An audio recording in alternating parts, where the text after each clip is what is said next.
Ya, la clase del día de hoy es la clase de hoy es la clase número 41 y vamos a cerrarla con un análisis de lo que significa un totalitarismo dentro de la filosofía política. Para ello vamos a retrotraernos a una autora en específico, que es esta señora que aparece acá, que cayó una fotografía de ella joven, ¿no es cierto? Y es Hannah Arendt.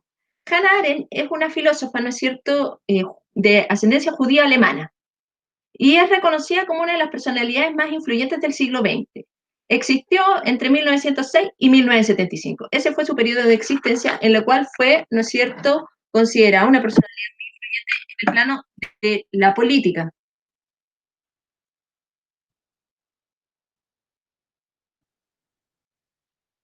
Ya.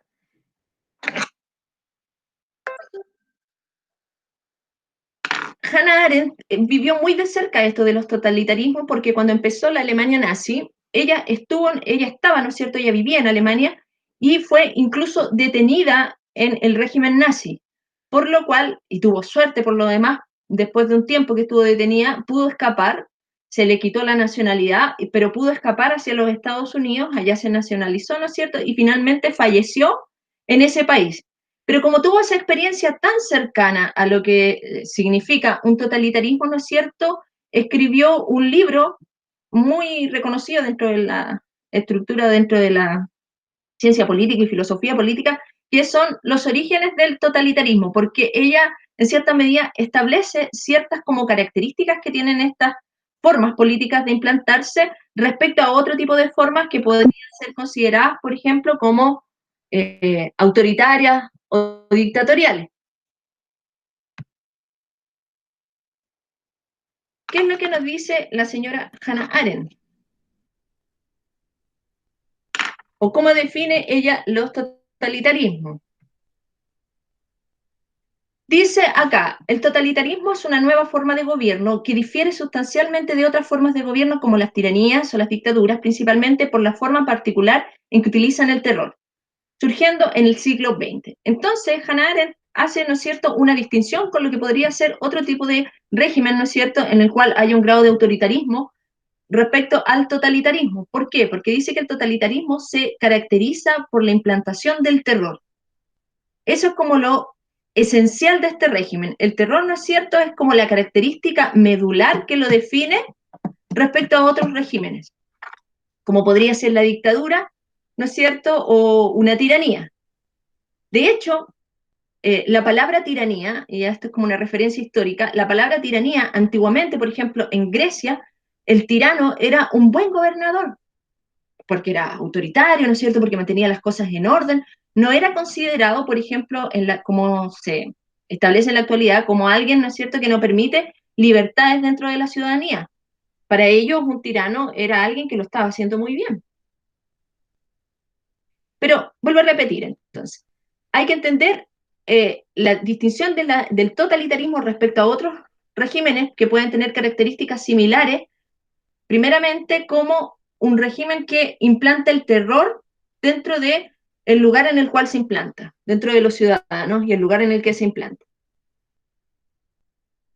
¿Qué es lo que hace esto? Vamos a leer un fragmento de Hannah Arendt, dice, no consiste en que se introduzca unas ideas nuevas al mundo, sino que en las acciones implicadas en su despliegue constituyen un quiebre de todas nuestras precomprensiones de la realidad política y moral, bien claramente nuestras categorías de pensamiento político y nuestros patrones de juicio moral. Ya, a ver, nosotros como ciudadanos, ¿no es cierto? Ustedes nacen en una sociedad, adquieren cierto comportamiento ciudadano que está dado porque sus mismos padres se los van transmitiendo, ¿no es cierto? Porque las sociedades se mueven con cierta comprensión de lo que es, podríamos decir, como lo político. Sin embargo, cuando está la inserción, ¿no es cierto?, de un totalitarismo, todo lo que yo o todo lo que yo creía que me servía para entablar, ¿no es cierto?, una relación con esa sociedad en la cual estoy, se quiebra. Lo que podría ser considerado como bueno, por ejemplo, anterior al totalitarismo, se empieza como a fracturar, ya no es lo mismo. Lo bueno es lo que impone el totalitario, el que está a cargo, ¿no es cierto? No importa que anteriormente eso haya sido considerado malo, mientras el totalitario lo autorice, cambia como el eje de la comprensión de la sociedad, el eje político.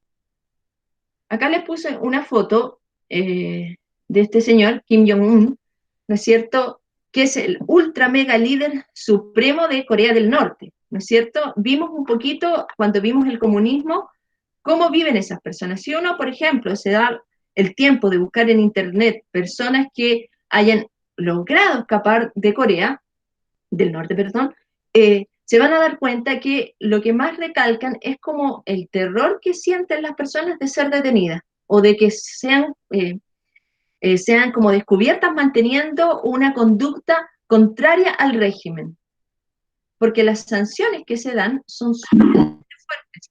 Eso hace que el miedo o este terror que se genera vaya gestando ciertos comportamientos, es decir, las personas actúan netamente por el miedo.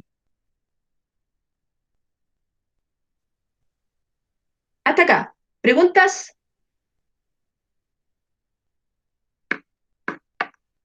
¿No? Sí, acá hay algo. La profe me dice.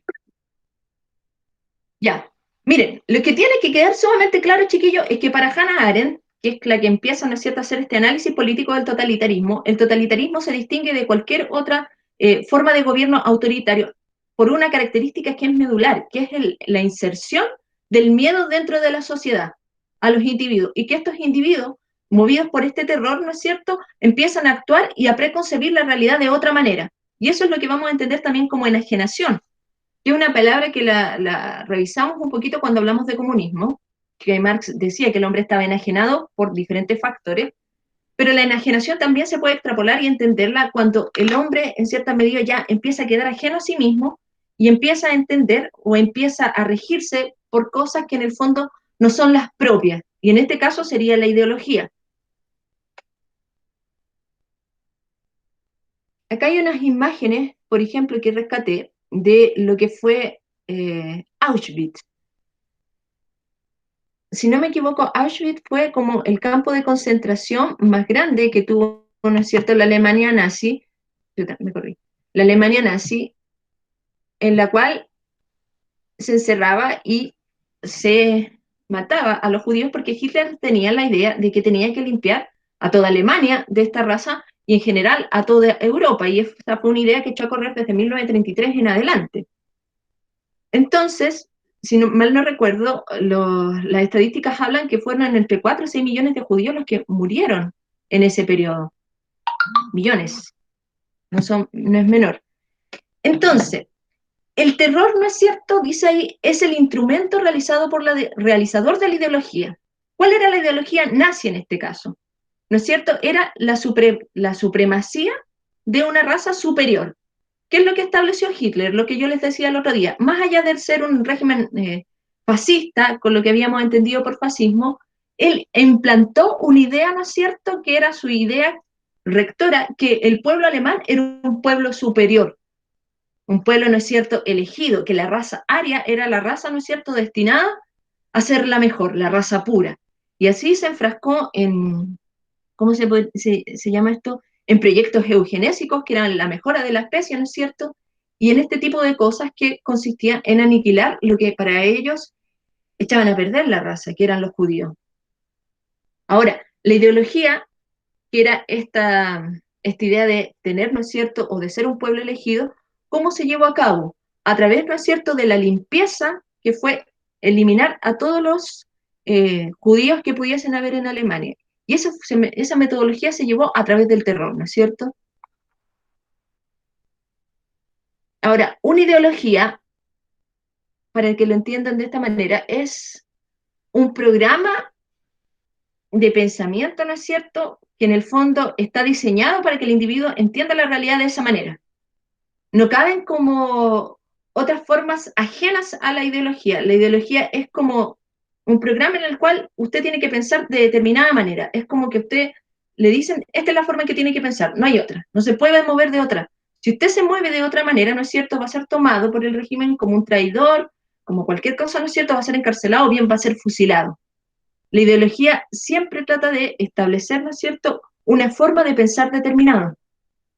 Por eso son poderosas, por eso en cierta medida convencen a mucha gente.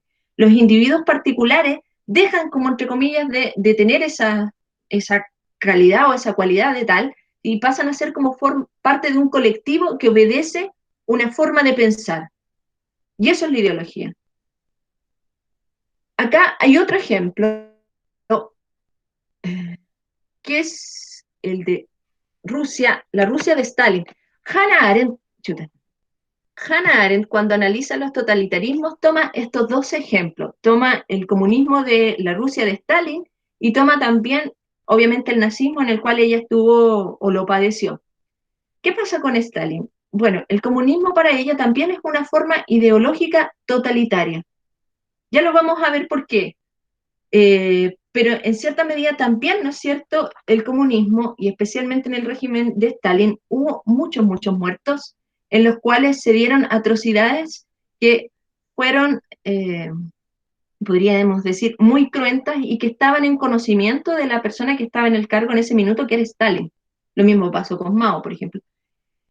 Las dos imágenes de acá, esta es una imagen, ¿no es cierto?, de campesinos en Ucrania que murieron de hambre. Las personas morían de hambre y terminaban, ¿no es cierto?, comiéndose unas a otras. Se dio mucho, y aparece en el documental, ¿no es cierto?, el canibalismo. Las madres, ¿no es cierto?, y aunque suena así muy chocante, se terminaban comiendo a los hijos que fallecían primero y dándoles las sopas, eran unas sopas que hacían, y dándoles esa misma sopa a sus otros hijos para que no murieran. Comían, comían pasto, barro, y eso generó, si no mal no recuerdo, entre 4 y 7 millones de personas fallecidas. ¿Cuáles son las características, además, ¿no es cierto?, de este régimen del terror, la ideología y el terror? ¿Y por qué también aquí se explica por qué toma el comunismo Hannah Arendt? La primera característica que toma, ¿no es cierto?, o que da es la administración, que la administración estatal está dada solamente por un líder único.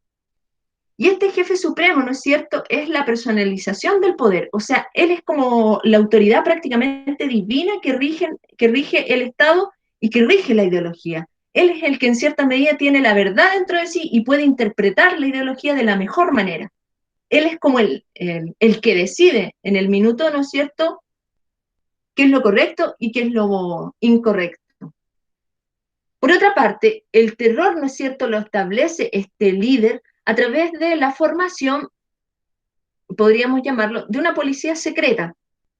¿Qué hace esta policía secreta? No es como la policía que uno ve que está actualmente con un uniforme, que uno lo reconoce, ¿no es cierto? La policía secreta, justamente como su nombre lo dice, es secreta, no se reconoce fácilmente, pero usted lo pueden estar espiando y usted puede ser, ¿no es cierto?, acusado de traición o de cualquier cosa justamente por esta policía. Es como un mecanismo panóptico, lo describe Arendt, ¿no es cierto?, para dar cuenta de esta situación. El panóptico es una, podríamos decir, es una estructura de control que se da en las sociedades, ¿no es cierto?, que eh, trata de vigilar a las personas, ¿no es cierto?, desde todas las perspectivas. Por ejemplo, las cárceles, ¿cómo se llama? Sí, las cárceles tienen unos módulos en los cuales están los gendarmes arriba, ¿no es cierto? Y a partir de esa visión de la altura, el gendarme o la persona que esté a cargo, ¿no es cierto?, tiene o puede tener una visión total de los internos, una visión completa. Eso sería, por ejemplo, un panóptico. Si nosotros recordamos el video que vimos antes de China, por ejemplo, con este control que tienen ellos a través de Big Data, en el cual yo puedo monitorear a través de la información que me va dando, ¿no es cierto?, el teléfono o esta, en cierta medida, como los datos de la persona a través de las tarjetas, de lo que posteen en redes sociales, etcétera, yo igual puedo tener un control sobre los ciudadanos y puedo decir, este se comporta bien de acuerdo al régimen, le doy más puntos, este se comporta mal en contra del régimen, le quito los puntos y lo encarcelo. Esa forma de control también podríamos catalogarla como un panóptico, a través de este Big Data, que es como una gran central de información.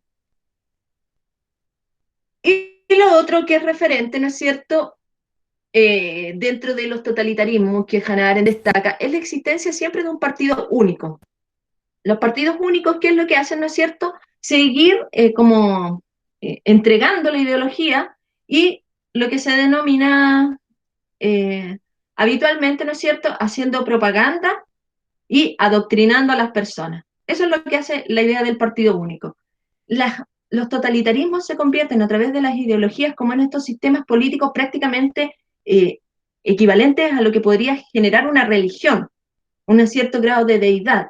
Yo la religión, ¿no es cierto?, tengo una fe, creo en lo que me dice esa religión y hago de acuerdo o actúo de acuerdo a lo que me dice la religión. Con los totalitarismos y las ideologías, ¿no es cierto?, imperantes, pasa exactamente lo mismo. No hay espacio, ¿no es cierto?, para duda. Independiente que la ideología vaya completamente en contra de datos, de la naturaleza, etcétera, etcétera. Y para finalizar, hay que reconocer otros elementos que también están presentes, por ejemplo, dentro de regímenes totalitarios, que puede ser la concentración en un líder, ya lo vimos, sustitución del sistema de partidos por movimiento de masas, no se permiten otros partidos, ¿no es cierto? El terror como mecanismo de dominación, la progresiva abolición de las libertades y derechos de las personas humanas. Usted deja de tener derechos o libertades individuales en un totalitarismo, usted pasa a ser parte de un colectivo. Control de los medios de comunicación, eso es importante. No se permite ningún medio de comunicación que genere noticias en contra o medios de comunicación extranjeros, ¿no es cierto?, que den cuenta de la realidad que puede estar viviendo el país. ¿Por qué? Porque eso, ¿no es cierto?, sería salir a las personas de la enajenación que la ideología le está transmitiendo.